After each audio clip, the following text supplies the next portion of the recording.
Hello, everyone, and welcome to a live episode of PPC Town Hall. It's been a while since we've done these live, but yesterday Google had their GML event, Google Marketing Live, at their Mountain View headquarters. And we thought we shouldn't let any time pass, and we should really go and talk about all the stuff they announced. Now, not surprisingly, Google's announcements were full of artificial intelligence, BARD, generative AI. And so a lot of what we're going to talk about today are how that is going to impact the lives of digital marketers, PPC marketers. And so we got a great panel of experts in different areas who are going to share what they thought about Google's announcements. And this is a live session, so I also invite everyone to participate in the chat and tell us what you were thinking about Google's announcements, what you want us to talk more about. On YouTube, use the chat. We can see those as they come in. We'll pop them up on the screen, and you can help steer the conversation. So let's get rolling with another episode of PPC Town Hall.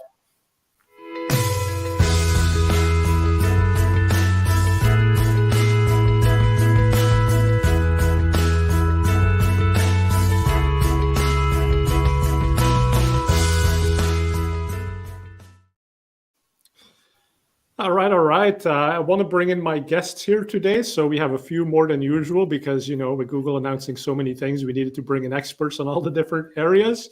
So we got Mike Ryan from Smarter Ecommerce, also known as SMEC. We have Cory Henke from Variable Media and Navah Hopkins from Optmyzr. And I'm also from Optmyzr.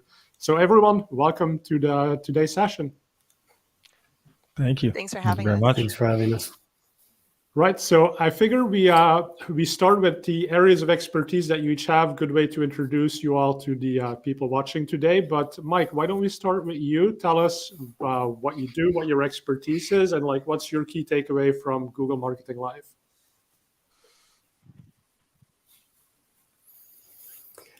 Thanks, Fred. Yeah, so I'm head of e-commerce insights at Smarter Ecommerce, and basically I work on custom data projects for our clients. I work on market insights, keeping up to date with trends and developments, and a lot of exciting stuff. But what jumped out to me at GML was, I thought it was just a very interesting experience because this was sort of the fruit of this whole code red situation that we became familiar with, where Google is kind of a little stressed to see that Microsoft was moving heavily into an AI direction, and there were these rumors about search getting disrupted and stuff like that.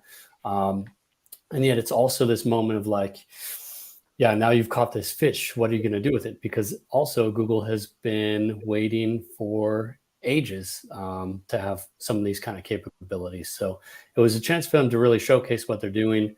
And overall, I was positively impressed. I do have some question marks. All right, I think we all do. So Cory, let's go to you next. Tell us what you do and your main takeaway from yesterday. Sure. Being more on the video side, I think when it comes to Google Ads, I was very impressed, with what they talked about. I don't think that they dove a lot into some of the new placements, like in-feed specifically, but it was nice to see some of the advancements in shorts specific to e-commerce and the way that these short ads might look in the future. I think what surprised me was that 20% of conversions in YouTube, or you get a 20% conversion lift when you have multiple orientations of the video, so landscape, vertical, and horizontal. And that I think is new for YouTube, but maybe not for some of the other social networks. And so that was really insightful, because we see the same thing with our accounts. And then I think 50 billion views from shorts. You can tell vertical is important. And so what we're doing now is really comparing and contrasting the user experiences as well as the results from some of these new ad placements, as well as the different sizes. But yeah, in terms of the event, when it comes to YouTube, you can see that they are now putting it at the forefront. And for a guy like me that made that his specialty, it's really cool to see. Yeah, nice. You're in the right place finally, right? And it was mind-blowing, some of the numbers they shared about YouTube and Shorts, 50 billion daily views. And then you're right. The other really interesting thing was how impactful it is to have your video content in the different formats. And it seems like that would be an obvious thing and an easy thing to do, but given how much it can drive lift, yeah, it's a no-brainer. And hopefully AI will help do it better, right? So Navah, on to you. Tell us a little bit about yourself and what you took away from yesterday. Hello, everybody. Navah from Optmyzr. I have enjoyed being at the crossroads of PPC management and software for quite some time now, happily working within Optmyzr. And one of the things that I found really interesting about GML was that it was essentially an event of two stories.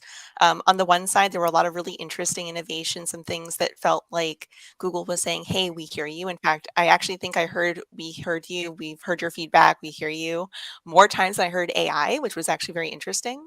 But on the other side, it sounded a little bit like we're only going to focus on e-commerce. We're only going to focus on these big brands. We're not going to actually tell the stories of agencies and SMBs. So even though in watching the products and looking at some of the really, really cool technology that's now available with the conversational campaign creation, looking at the design studio pieces, just a lot of the quality of life fixes that they've brought to bear, that are very much SMB oriented and even enabling agencies to serve even better across the aisle with SEO friends. It seems like they missed the mark in terms of communicating exactly how that plays a role. So that was one of the things that was very surprising to me, is that even though they launched all these amazing tools that were really, really impressive and really, really useful, it seemed like they keep focusing on the enterprise level. And one of the areas where that was the most felt was actually in the data-driven attribution conversation and kind of the enhancements with customer match. That feels like one of the coolest announcements of the whole GML, that we're now in this privacy-first era, really going to get to dig our hands into those compliant audiences. But in terms of the mechanics of how they play out, I'm not confident that most SMBs will be able to take advantage of them. So I'm really excited to talk about that with this wonderful panel. Yeah, very interesting announcements with customer match and privacy first party data. And that's still, I think, kind of a question mark for a lot of people. Do you think people still feel like you give more data to Google, Google's going to nefariously use it to its own benefit? I feel that's a struggle that they still have. And that makes it very challenging for them to have us as advertisers really feed the machines the data it needs to do a better job for us. So it's a bit of a catch-22, I think, for Google. Any take on that? Go ahead, Navah. Well, I think one of the things that was interesting, and I really am curious to hear everyone's take on this, is how much they were pushing their integrations. That to me felt more like they were paying homage and kind of helping channel partners, and as opposed to this is truly necessarily what's exciting and interesting. So, I mean, Cory and Mike definitely want to hear your takes on that. But that was, it felt more like a sales tool than it felt like we're meeting a specific need. Cory. I agree. I definitely agree. I think they have to, play a little bit more with their partners. I think when I look at buying media in 2017 versus now, we've only seen, I think, Google take a lot from like, some of these other platforms. And I think that's one big one, is playing with your partners better. But yeah, I saw that same, I think, sort of sentiment where they were trying to say like, hey, ingest a lot of different variety of sources, and use them, within Google Ads. And we're willing to play nice. But yeah, I think to Fred's point earlier about, privacy, I think they used to hold all the cards, having Google Analytics, Google Ads, and then everything under Alphabet.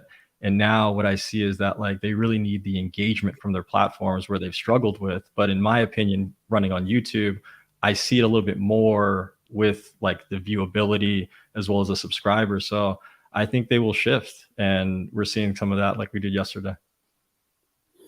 Yeah. Mike, what about you?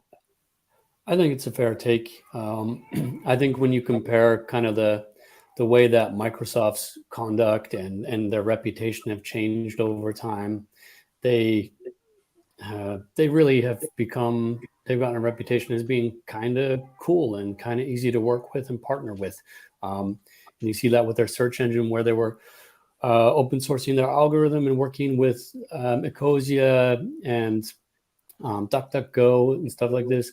And you see this with OpenAI. Integrations are going to be a huge story for OpenAI.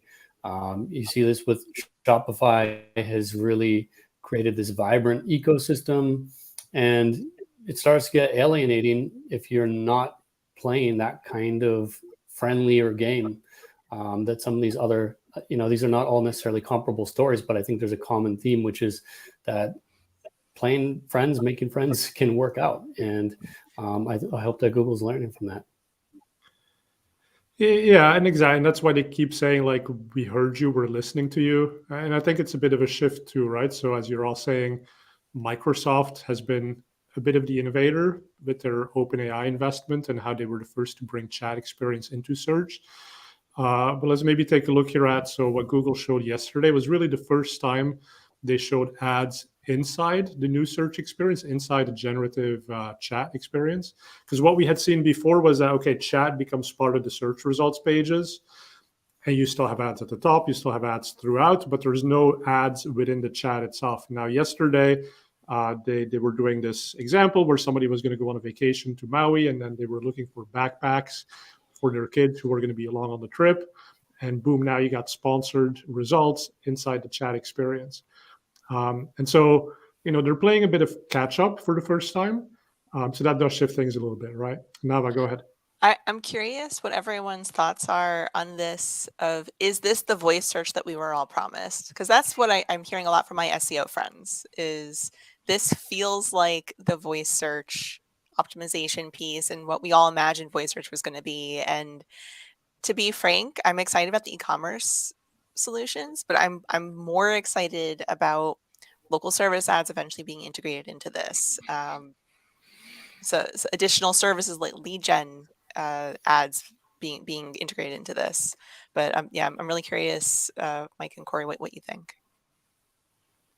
I'd love for YouTube for Google to take a page out of Amazon's playbook and and include some video in here, right? Like when we look at the search phrase of hiking backpacks for kids, it's like I'd love to see a video of that in here too, somewhere. But ultimately, that's going to be my response to this. But I think it's still amazing, and what they did after this was also very cool. I'm going to say I'd love to see them not take a page out of Amazon's book because I feel like Amazon has slowly but surely destroyed their SERP, and where it's really hard to find the products that you were searching for. It's a very overwhelming ad experience and a bit spammy on Amazon these days. And I think the big promise of this chat experience is this extremely high relevance in terms of like the type of queries that search just couldn't serve before. And they need to walk a fine line here where, it would actually be the perfect kind of a place for like these surfaces type experiences, like free clicks and so on, where it's really done algorithmically and the relevance is first and foremost. They're going to have to definitely walk that line between relevance and the fact that these are paid ads, which might be less relevant. So. Yeah, and I 100% agree on the relevance component. Amazon, you go looking for a very specific thing, and then that thing is never even on the page because it's all sponsored ads from competitors and cheap knockoffs that are probably low quality. So it's a horrendous consumer experience. And once people pick up on that, they're going to go to a different place to search. I think to your point, Navah, about is this the voice search that we've been promised for so long? And that's where we get into the modalities of search, right? So you're still typing here, but you could also have a voice experience. It's more conversational. We don't have to be trained as humans in terms of how should we formulate our limited search query, because you know what? Advertisers, you can only have keywords that have at most 10 words in the keyword. So that was the restriction, right? Like if you wanted to get the best ad results, you had to know how to formulate that. But now we get to converse like humans, and the AI gets to understand what you meant by that and gets to show you results. But those results are still on a search results page, whether they be on a mobile or a desktop device. That's very much what we're used to from Google. And I think that's sort of the happy medium is I get to formulate very easily what I'm looking for, but I still get selection and choice from Google. And it's not just one result, because that was always the difficult thing. If you go to your Alexa and you say, I want to buy a backpack, well, which backpack is going to surface as the first one in a voice response? Because you're probably not going to say, okay, Alexa, go on and tell me about the second backpack, right? That's just not natural. So I think we are getting to this nice hybrid modality. And ultimately what it means in my mind is search is getting better, and more people will do search as a result of that. There's going to be more interactions and more potential touch points for all of us. And for Cory, sure, video is going to come into this, right? I mean, video makes total sense in this, just a matter of time. But it also means we as advertisers, we're going to have to have more images, more creative components to answer these questions. I don't know, that's a really nice dovetail into what we were talking about before the recording started on the automated creative, and whether we love it or hate it. And I think it's going to make life super easy, because now you don't need to have a design resource. And I think that's one of the most common shortages, is we don't have a design resource. And so brands that have been complaining that, like, I can't use PMax because I don't have the creative. Well, that's one of the announcements that probably should make life easier and better. What I'll be interested to see is how many brands still hide behind I have certain brand standards. I'm not allowed to use stock images. I'm not allowed to do whatever. We'll see what the adoption is. Exactly, and these the Wild West, right? So we all have to figure out, and even legally, some of these images may have copyright implications. If I say generate me a background in the style of Disney Pixar, am I violating their copyright? Like, nobody knows, because there's no precedent on that. But Navah, I mean, so what you brought up here is Product Studio, I think. That's what Google showed yesterday. So you can take a product image, you can say remove the background, and now put that image on a beach or in a jungle. And so instead of having to do a multi-$1,000 photo shoot, you take 30 seconds, you tell the AI what you want, and it does it for you. Mike, I'd especially like to hear from you, being so heavy on the retail side. Like, what do you think about this? Yeah, well, like Navah said, assets are a bottleneck for PMax, and that's not only for SMBs. We see that with retailers of many sizes, actually, and it is a challenge. And I think this is a super cool feature. I do have some question marks about how this is going to, like, I feel like there's these two elements here. There's kind of could and should. Like, when you're a graphic designer, when you're working with a graphic designer, photographer, however, they've got these competencies that you don't have, and it's like, well, I couldn't do that, and now I can. But the next question is kind of, should I? Because it depends who is the user of this feature. Is it somebody who has a competence? Like, now they've got this tool that spits out these variants. You saw those 4 images. How do you choose the right one of those? Is it going to be down to testing? Is it going to be down to taste? I hope we prioritize tests over taste. But this is still this open-ended part of it is you need the ideas to go into there. I think it's a little overblown to say that the future of search marketing or online marketing management is like prompt engineering. I don't really agree with that. But I think it's still like you need to have some CRO competence, or still an eye for design to make the decisions in the end. You need someone, it's like not really a prompt engineer. You need somebody, this word is a little buzzwordy, curation, but you need someone who, it's like a CRO-minded curator to actually decide what's going to go into play here. That's one of the things I'm wondering about. Yeah, that makes sense. And I'd like to hear from Cory next. So Cory, go ahead. I mean, you're very much on the visual side with all YouTube and video. So how do you see this impacting your space? I think this is going to be a great tool. I mean, we buy, so much PMax and, shopping for our clients, and, to have this for some of our smaller brands is just going to be huge. One of the unique things that we do is analytics. So a lot of like deep analysis. So I think variation testing just took another leap.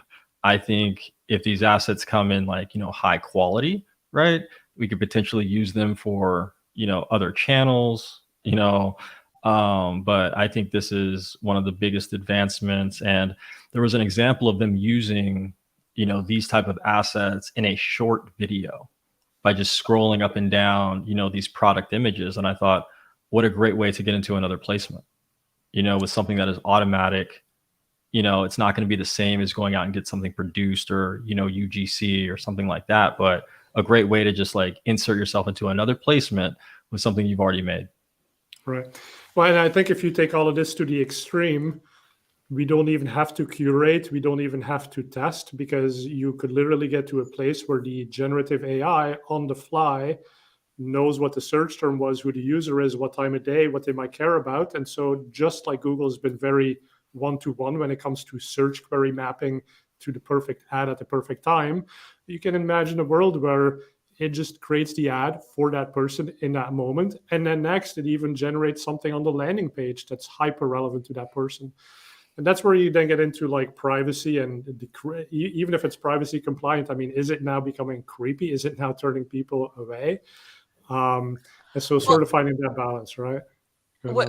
One thing before we move too far into privacy versus creative, I think it's important to take a step back and remember that pretty much every ad platform, Google, Microsoft, Facebook, I believe LinkedIn has to a certain degree as well, stock photo integrations, that brands have been enabling this for years. And you as an advertiser today could go into your native UI ad channel and get Shutterfly images for free because you're paying to advertise on the platform, and they eat that cost for you.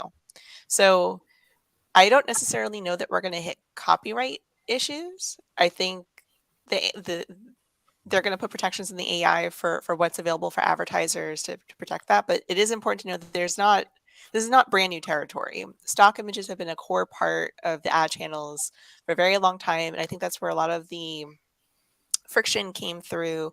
I know it was being discussed on PPC chat that stock photos were going to be part of the campaigns.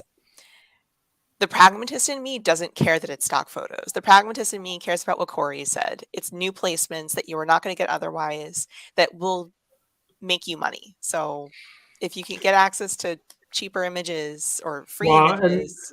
And there, I think if you think about stock photos, that's well determined how much royalty that photographer gets. They actively choose to be part of the stock photography platform. The problem here becomes much more the Andy Warhol case that recently happened, right? So Andy Warhol is making paintings based off of photographs. It was specifically one of Prince, right? That's variation of it, but now if I go and say like, make me an image and make me a background in the style of Andy Warhol, like he has a copyright on that visual style. And that's where it starts to get into like, these people didn't specifically allow this to happen, their style to be copied. And I'll make this very personal, right? So, I mean, I write a lot of Google ad scripts, and you can go to GPT nowadays and you can say, write me an ad script that gives me like a keyword report in a spreadsheet. Well, how large language models learn is they look at all of the examples that are out there. And I'm probably one of the 5-6 people who's written a lot of scripts. So the reason it knows how to do this is probably 20% my contribution to it, but I get no credit for that, right? And so I think we are going to start seeing legal cases. And again, luckily the bigger companies like Google are going to be the ones that figure this out for us, but I don't think it's so clear cut as stock photography, unfortunately. So anyway, that's my take on that. Mike, I think you want to say something. I mean, if we want to move forward on the privacy thing, I think it's a very interesting point. Also, because I'm in the EU, and so my privacy radar is always going off because of that. But I mean, well, Cory, like let's talk to you for a second then, right? So on the visual and creative side. I think you guys both have, like your cases, like Fred, I hear you. Navah, I hear you. Mike in the EU, like I hear you. But I just, I think it's the wild, wild west again. And it continues to to be that way. So from my perspective, I'm going to use the tools that are given. I just think for us at our agency, it comes down to analysis. And if you give us more variables, more placements, we're going to figure out what works for our brands. But yeah, that's a good point. Yeah, let Google suffer the penalties when copyright law comes to bear. Hey, but we have a great question here from DT. So does anyone feel that hybrid voice AI search will make the users less responsive to ads, saying that this is maybe feeling a little bit more upper funnel and contextual rather than down the funnel? Mike, I'll let you start on this one. I'm not sure that I would characterize this as higher funnel and not that down funnel. I think that there's a variety of placements that can be served with AI. Yeah, we're talking about these kind of splashy image creatives right now, but this could also impact your rather lower funnel shopping ads. This could impact, I think it just impacts the full funnel from my perspective.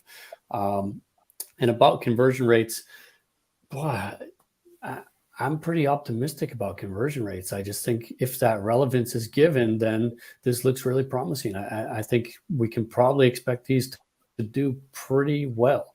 Then the question in my mind will be what kind of unit costs, how does this price compare to other kinds of ads, or what is going to happen to the CPC environment going forward? But it's sort of another topic.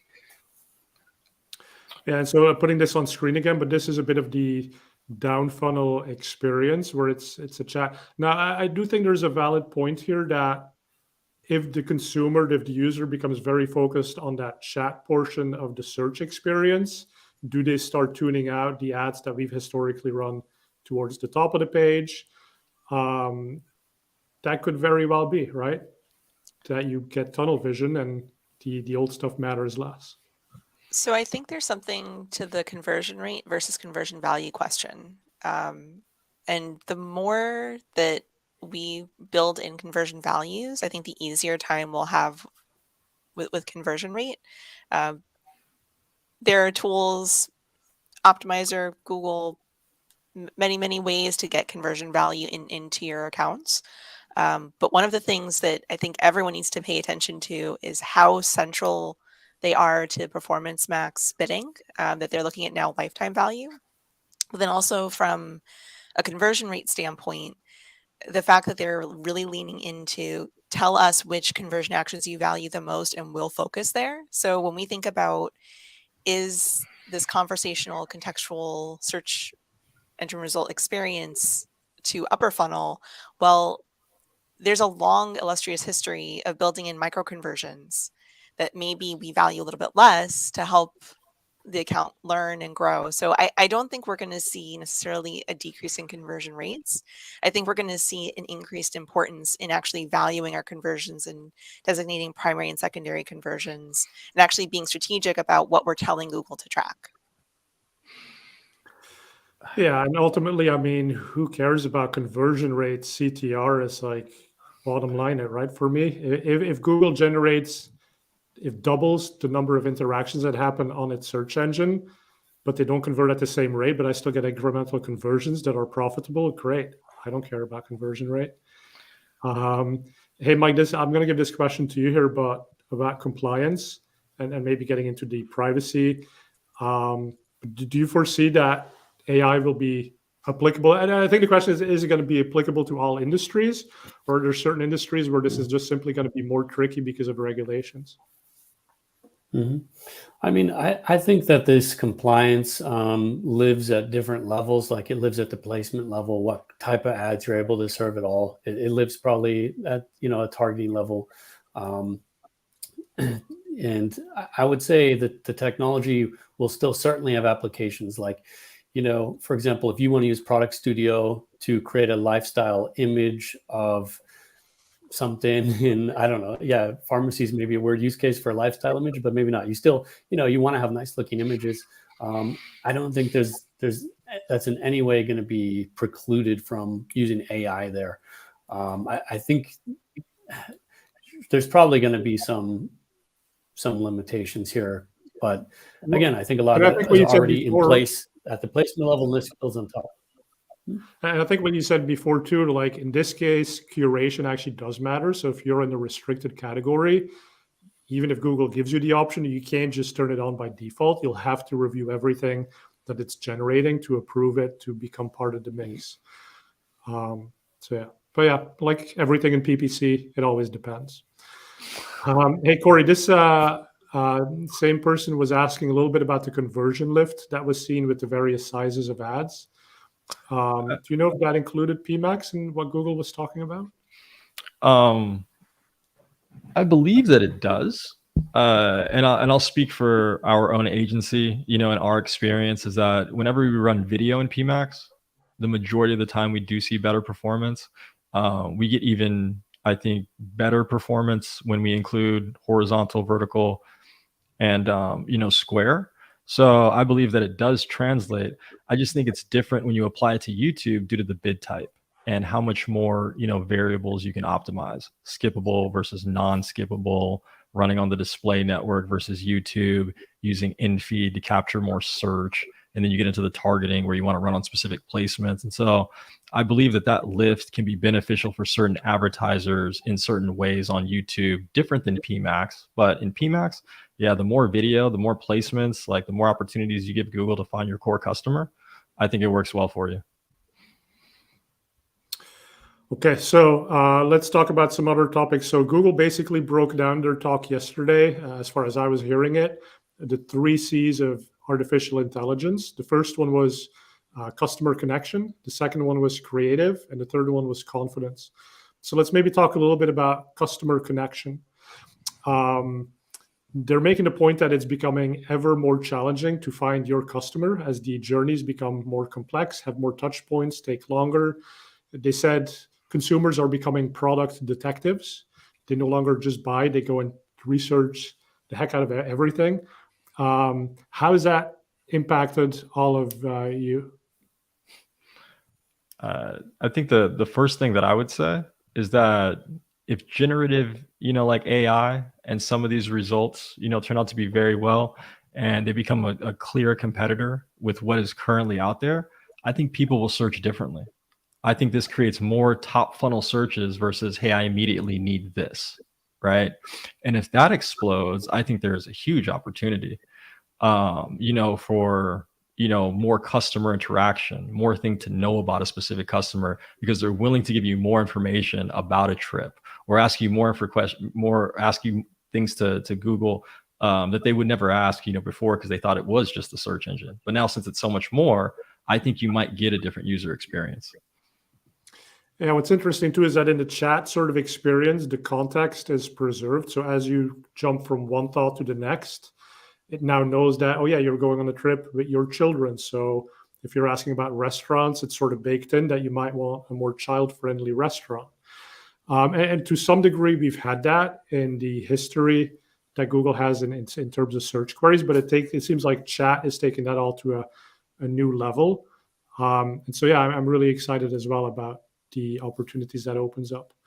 Now, from the advertiser perspective, there's really nothing new in terms of targeting to these things. We're still targeting audiences. We're still targeting keywords. On YouTube, you could target placements. Any thoughts on, would you do anything different, or was there anything audience related that you saw yesterday that you would jump on, Navah? So I have to chime in because one of the things I was genuinely the most excited about was enhanced conversions, building audiences, because that honestly with customer match has been the biggest roadblock for SMBs to be able to use customer match. Because let's face it, if you need to find 1,000 people who've done your thing, it's going to be really, really hard. But if you have enhanced conversions and start building that list, it's basically giving us back similar audiences off of converters. It's just you now have that email list off of your offline conversions that you can, in theory, also pull in from other sources, which is great. That is going to help build that connection. And one of the videos that was really, or sentiments that was really interesting, was this idea that our customers want privacy, but also personalization. And I think the more that we can feed data back into the system, the easier time we'll have with that contextualization. But I also think there's a certain degree of as we're pulling these levers, the more control we exert over the specifics, the harder time we will have with thresholding, as in, will we have enough people to actually let our budgets do the thing and target the thing? I think that's going to be the biggest challenge. It's not that we don't have the audiences at our fingertips. It's not that we don't have the creative at our fingertips. It's not that we don't have all these amazing tools. It's that we as humans tend to really like to focus in on a very specific group and control every single little thing about it. And the more that we do that, the more that we're going to hamper the ability for us to reach the people that we need to reach. So I think one of the lessons I'm taking and one of the things I'm going to be looking to test in H2 of this year is in relinquishing some degrees of control around the specifics of targeting. Do we end up getting better results and the machine is working great? Or do we still need to exert those controls and just eat the fact that control is counter to the AI's full potential, and we, in the need to protect our business bottom line, have to eat that cost? But we'll only know that through testing. And that's where I think there's a shift from control to confidence that Google's sort of Yeah. wanting us to go through, right? So give up that complete control over things, but then they need to build systems that give us back the confidence that their decisioning process is correct. And so we saw a number of announcements related to PMAX, which were awesome. So better insights into asset performance, as well as better and downloadable API accessible search terms reports with different date ranges. With the search volume also, that was interesting, and the search trends going in also. So there was a lot. Exactly. Mike, what about you? Yeah, so, well, boy, there's a lot to pick up on here. I mean, just rewinding quick to that idea of like product detectives, interesting phrase. And I just want to just call out, like, I think it's important to consider if these are willing detectives or not, or are they suffering from paradox of choice? And, you know, it's your website's job to help them make that decision faster. And advertising should support, generative AI should support. So yeah, I think that's something to consider. I also, this paradox between privacy and personalization that Navah spoke about, there's so much to say there. But I'm really excited about some of like this, like on this topic of confidence, because that is really the Connect thing to me is pretty clear. The creatives, this is pretty clear. But actually we're in this brave new world. You called it earlier, Fred, I think the Wild West. And we're going to need to find confidence in this, because actually before this call, Fred, I don't know if you want to comment on this again, but we were debating how impressive some of this stuff is. And some people had were of the opinion that this was not that impressive what came forward. But the fact is, they've been moving at breakneck speed. This has been a very fast development cycle, and they're already marketing this stuff and starting to try to bring it to market. And I don't know to what extent some of this is like kind of conceptual, or is that actually technology that works, or are these kind of like mock-ups and marketing material? So confidence is the huge thing that needs to be solved here, and stuff like that search term reporting can help. But just sorry, one more thing, this privacy versus personalization thing, because let's take the search term reports. We know in the past that they were limited due to privacy concerns. Now we know that ads are going to be tailored on the fly to queries. And the question is, do you as an advertiser have a right to see the ads you have served? You didn't have a right to see the search terms. Now, if an ad has been tailored to reflect a search term that might have personal information in it, or where the volume is too low, suddenly the ad itself becomes like a privacy liability. So I don't know. This was kind of a rambling answer, but my head is exploding with stuff here. Well, I mean, it's kind of interesting how much we had to pull teeth to get even just the asset reports and the combination report for responsive search ads. Like that, it's exactly that point. And I'm wondering, will we even get to have audience targeting in the future? And I think some of the solutions that they've come up with are an answer to let us keep it.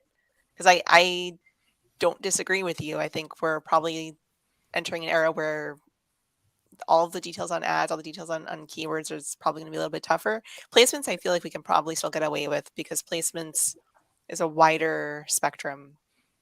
But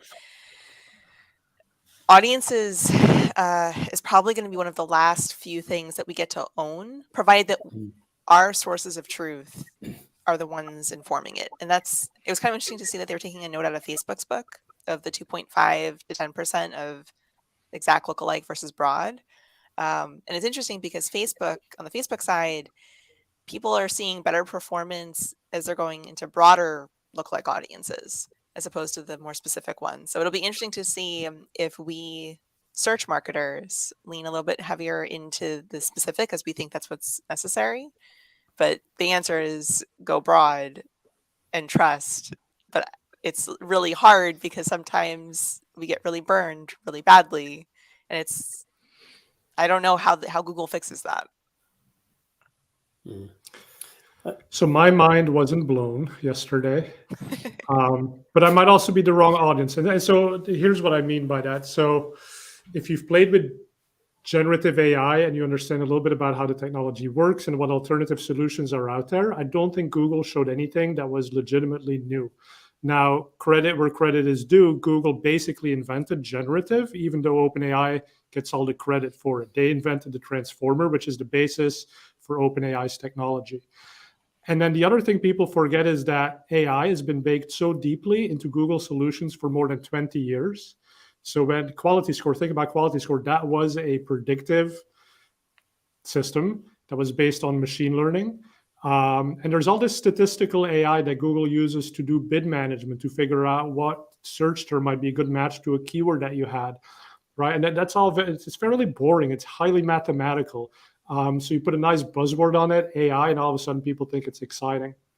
But then generative comes along as this whole new form of AI, which is not about finding patterns in data. It's about generating a string of words that someone might read and think like, that's pretty well written. That's communicating a message. Now, is that message correct? Yeah, maybe, but that's not the main point of large language models. Right. So I think that's where we didn't see anything that Google was like, okay, well, we've made that safer, we've made that better. But they'll get there, right? Google's a very conservative company when it comes to these efforts. Now, I think what was good yesterday was that we were having the conversation as marketers who are not technologists, like what is possible? Because at the end of the day, like all of this cool technology, it's out there. You can do it today, but you probably have to have a development team. You have to know how to work with APIs.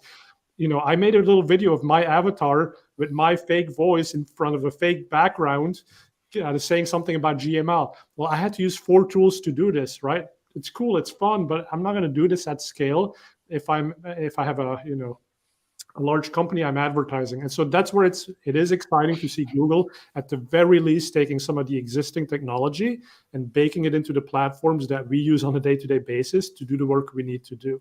And I guess that's my paradox of like, my mind wasn't blown, but I'm still excited about the GML event.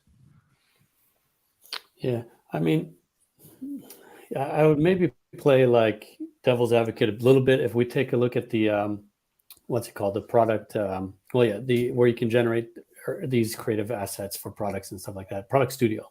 I don't know, maybe it's hard to say we're gonna have to really play around and get hands-on with these, but if you would be just jumping into Midjourney and prompting your way through this, you'd have your work cut out for you to get a usable result really fast, I think. And like, I'm wondering if they're doing some heavy lifting behind the scenes already so that you don't have to worry, like, because you could get some pretty weird results. And if they're already like kind of doing some heavy lifting behind the scenes so that you're going to, get results that look like a reasonable product promotional image off the bat. I don't know. I think I agree with you, and that's not quite a bit my issue. I agree with you because the examples they showed, they were so perfect that I was like, it just feels a little off. It almost felt more stock imagey than actually generative, where you're right, it does generate some weird stuff sometimes. And that's where it's like, until we see this in production, until we can play with it, we're just not going to know. It's like a bunch of nice screenshots that the intern put together. or is this actually like a new layer? And so let's talk about Microsoft for a second, right? So Microsoft's implementation of ChatGPT, I think, is really cool because it actually gives references to why is it saying this is the answer. And now I can see, oh, well, that is based on Wikipedia, so I'm probably going to trust that. Whereas this other thing that it's saying, it's based off of Joe's blog. I don't know who Joe is, so maybe I don't trust that as much. But until, and then that's like the black box has to open up, right? You have to understand what is that AI doing and what filters is Google giving us? Because if we're just guessing, like, we could be guessing wrong. We could have 100 examples in a row of a beautifully generated image with no issues. And so we assume that Google has this amazing technology on the back end that does that for us. But it was just by random chance. And the 101st time we do this, our ad looks horrendous. And now we get into like brand quality issues. And so I think Google is just going to have to open the books a little bit more and say like what's really happening. Well, it's interesting that a lot of the announcements that were put to confidence were things like brand level negatives, exclusions, things like that. And I have a feeling that if we're going to predict what's next, what is Google going to do next, it's probably going to be exclusions or negatives for the generative image creation, that you can actually say, I do not want this sort of thing, or create this but not this, without us having to specify it. Because you're 100% right. If the creative is bad, then the creative is bad. But one thing that actually stands out to me quite a bit, and just thinking about the flow of the day, is how much it was e-commerce focused versus, say, B2B. And I mean, there were enterprise level folks in the case studies, but I'm really interested in what folks think about the B2B pieces, the lead gen pieces that maybe are for larger scale companies or for SMBs, because a lot of the tools and their utility, it's a no-brainer. It's super easy to think about for e-commerce. And a lot of the things that Google does is super easy to think about for e-commerce. For everything else, there's a little bit more of a journey to get to value. And I'll be really interested to see, what does the AI creation process look like for, say, a law firm? What does it look like for a software company? What does it look like for a health insurance company? These are all questions where, depending on search volume, depending on editorial limitations to even be able to advertise, I think that would, in terms of building confidence, that's where it would go a long way to show examples of that and use cases of that to get kind of everyone else bought in, not just e-commerce or D2C. Yeah. But then it raises the question for me, to what degree do we now need to use this expensive generative AI technology versus just having like nice templated stock images and, Well, if we're not given the choice, like, I think this kind of is giving a hint of, will we get a choice in the future? Yeah. All right, so let's do some final takeaways. I know there's a lot more that we haven't unpacked. They had a lot of announcements. Each of you tell me a favorite thing that you heard yesterday, or the one thing that you're going to take away from yesterday to your teams. And basically, Google said, like, this is the summer of AI. This is the summer where you have to spend some time, instead of sitting on the beach, spend some time thinking about AI, how it impacts your business, your workflows, your advertising campaigns. Because if you don't do that, you're not battling against AI, you're battling against other advertisers who are going to take this summer to figure it out. So all of you, what are you taking back to your teams to make sure that they are well positioned to be leaders in this wave of AI and PPC? Cory. I can go first. I think the biggest thing that I take back to my teams is we just became a lot more creative. I think all these tools allow us to change our jobs in ways that, we didn't think that they would change. Like, I never thought that I should be thinking about square, or vertical when it comes to YouTube until, just a year ago or a year and a half ago. But I mean, even today, when we think about like shopping and, PMax and being able to take, product images, turn them into a vertical video and be able to run them into a short. And at the same time, that's going to feed into the same campaign that's also running search or potentially display ads on a website. I still think that, our industry is great in terms of being such an advancement in advertising and a disruptor, for so many legacy traditional medias that, I actually enjoyed yesterday, Fred. It was fun for me because I think they really showcase things that they hadn't in some of the more recent, previous GMLs that I thought were a little underwhelming. And also, we got more than a couple slides for YouTube. So I'm going to be happy. Yeah, that makes you happy. Did you get to go to the Gwen Stefani concert? Is that why you're so happy about this event? Don't tell anybody, Fred. You weren't supposed to bring that up. I'm just kidding. I wish. Mike, what about you? Thanks, Fred. Yeah, I don't think that what we saw yesterday merits the need to really reskill or something like that. As I said, I don't think that we all need to become prompt engineers overnight or something, but I do think that we need to take a fresh look at our mindset and how to put this. AI is not at the point that it's going to come and do your job for you or replace you overnight or something like that. It's not there yet. I hope it doesn't quite get there, but point being though, we already, I've said this before with ChatGPT, it knows the entire internet, but guess what? The entire internet is already on your mobile phone in your pocket right now. And not everyone is using the potential of that at all years later. People are just using their mobile to doom scroll and look at cat videos or whatever, when in fact you have this incredible productivity tool here. And that's the case now as well. This is, I think it is a landmark moment in Google Ads. I think it is definitely kind of this inflection point. It's going to change, but this is not going to magically make us more productive. We need to take advantage of the tools. We need to test them. We need to be open-minded. We need to actually use them to be more productive. It's not going to just come and do our jobs for us. So yeah, we just need to bring ideas to the table and try things. Yeah, well said. And I think in a short period, we're going to be less productive because we're spending time going down rabbit holes that lead to nothing.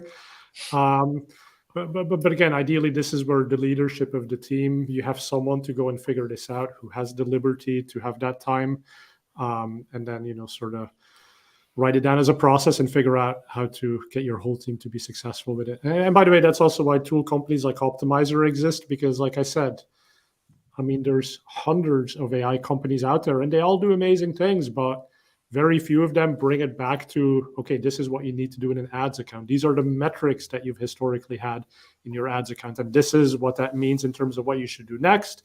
And then these are the 5 technologies you could deploy to get that done.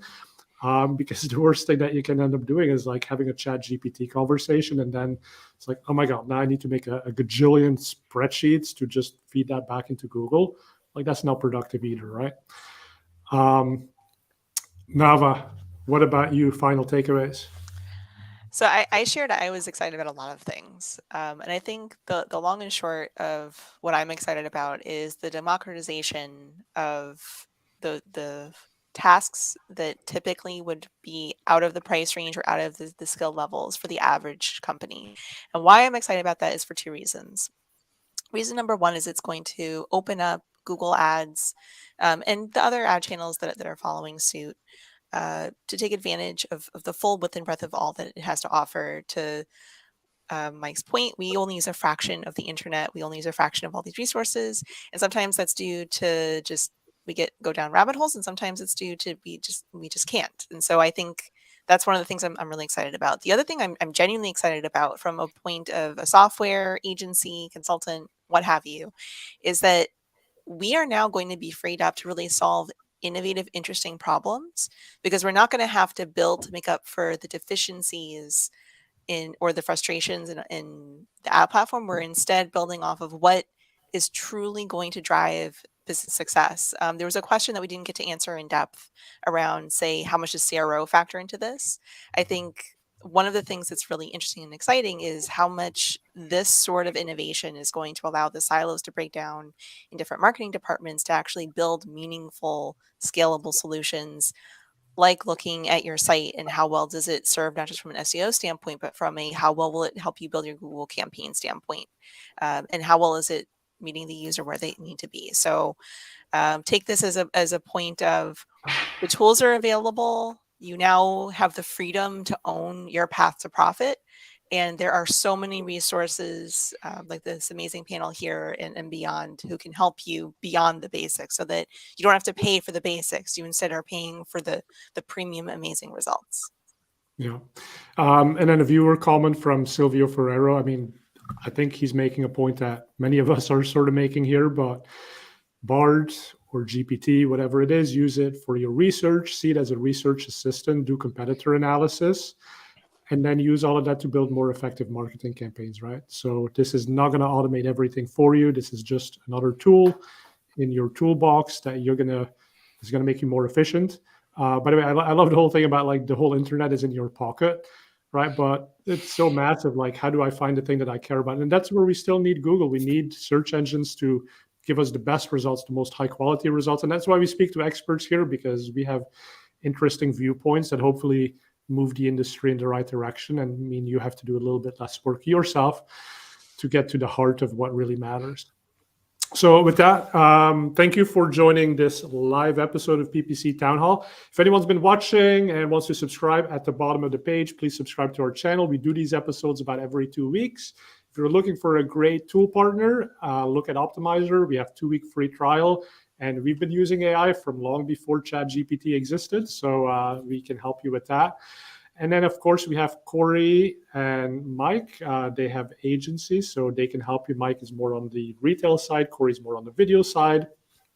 And then Navah and I work together, so I won't let her pitch the same thing that I just pitched.